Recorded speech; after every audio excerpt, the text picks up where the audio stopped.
I'm Katie Kingel, and I am the editor-in-chief of Broad magazine. I'm Emma Steiber, and I am the content and section editor of Broad.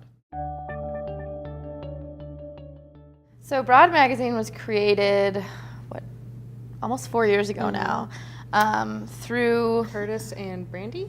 Yes, a grad assistant.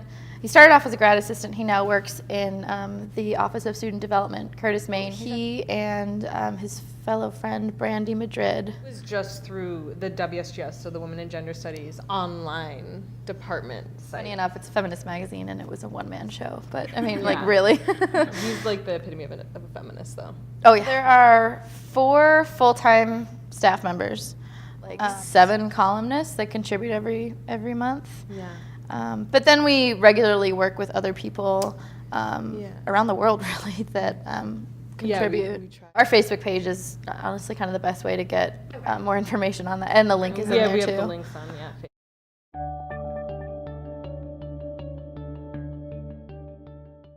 Just draws people in, I think.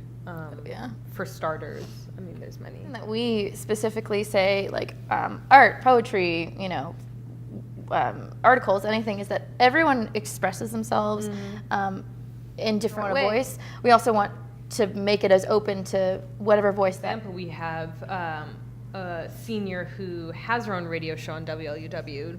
Her name on the show is Penny Dreadful, but she uses music as a way. So we have her column as music, and she even makes, which is awesome, a mixtape for us, and then we post it on Facebook, and then people can click on it.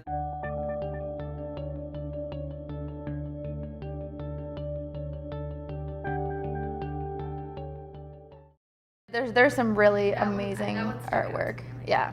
It's a collaborative effort. A lot of it is, if we find something, we'll reach out to someone, whether or not they're in Chicago or not, or if they're Loyola. Some of it's generated by ourselves and our Photoshop skills. Also, for some of the stuff, like when we can't find exactly what we're looking for, like for our religion issue, we had this really specific idea that we wanted another artist to actually draw it for us, but that didn't work out. So we just created it in Photoshop. It was right after the Miss America, and that was something that we completely created just by talking, and stuff. So it is very collaborative. If we can get something that might be kind of controversial, that people are like, what is going on here, and why do I want to learn more?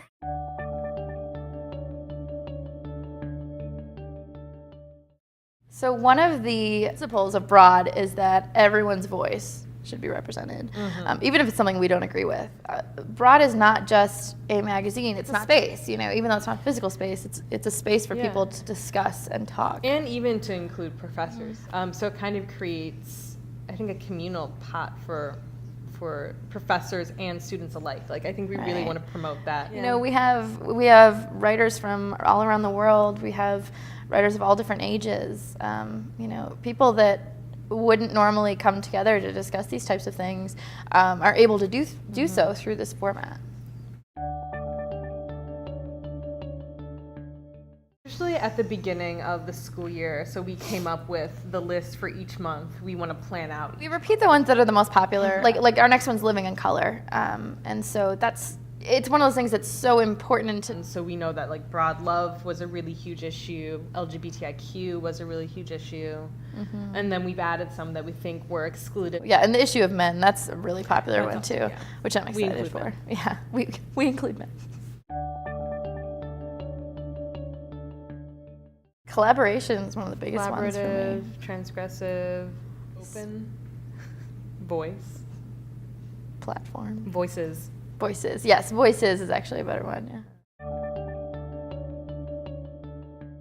So Piers Morgan, who has always touted himself as an LGBTQ advocate, brought on a transgender woman named Janet Mock to talk about her advocacy and her journey and the things that she's been doing to further transgender rights. And the interview went pretty well, but when they aired it on TV and online, the caption said, "was a boy until 18." Janet then went on Twitter and was like, no, like, it's not like surgery, suddenly I'm a woman. Like, no, like, I've always been a woman. I've always identified as a woman.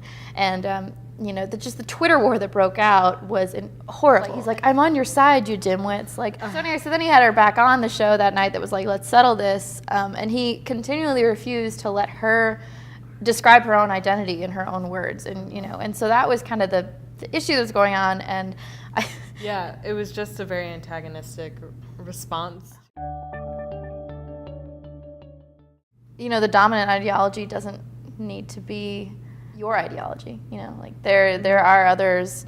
We're out here. And don't be afraid to, if you feel that, the dominant ideology is incorrect in your opinion, that you can voice another one.